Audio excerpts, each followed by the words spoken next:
everybody, it's Holly here from Crafty Screen. Welcome to my second part of Make Your Own Elf on a Shelf. If you haven't watched the first part, go do it now. Because otherwise this ain't going to make sense, okay?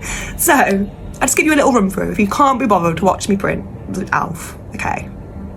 So I printed my elf. This is my little design. This is the screen I used.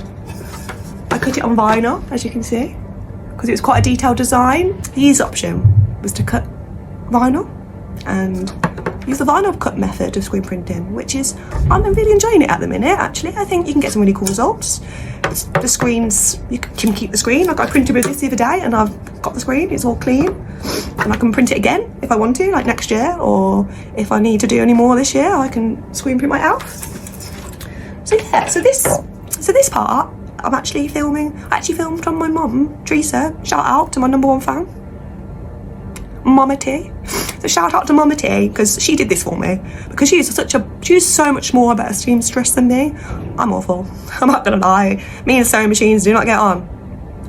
We don't. Okay. I was gonna hand sew it, and then I just thought, you know what? Let's just use the machine. Let's use Mama T. And she's got a lovely little log cabin we could do it from. So yeah.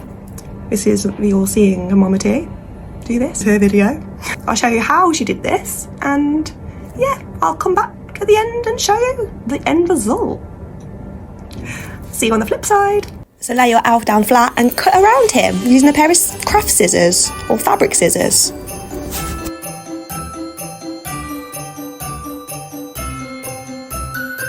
And flip your design and place front sides together and pin. Get your sewing machine, or if you're hand sewing, just sew around the edge and remember to leave a little gap, about 1 inch big. Then go around your design and you just gently cut the seam so that it's easier to pull through and you're not got any sort of bulky weight.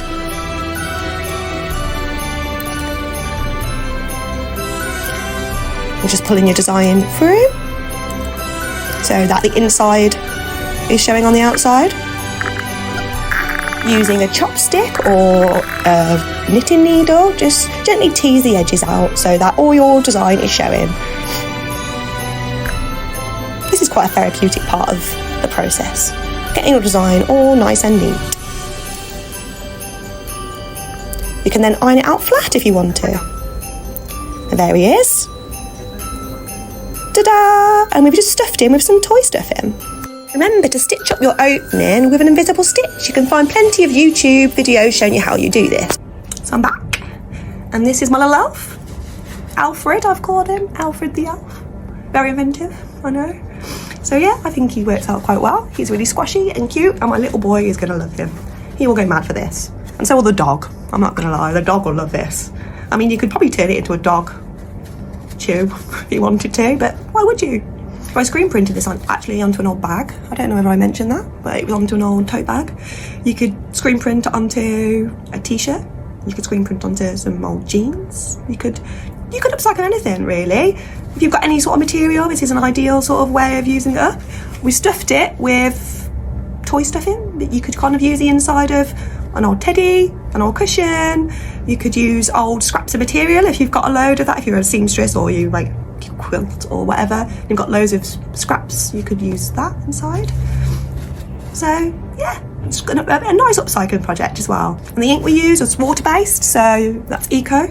So really, it's a nice kind of environmentally friendly project you can do with your kids, or you could do it on your own. You can make gifts. I think these would make cute little gifts, wouldn't they, really, for people who've got kids or big kids like me. If you want to give this a go, do it. I will add a little elf stencil to the website. It will be free to download, so if anyone wants to download the stencil, then you can do this. And I will see you next time. Bye bye.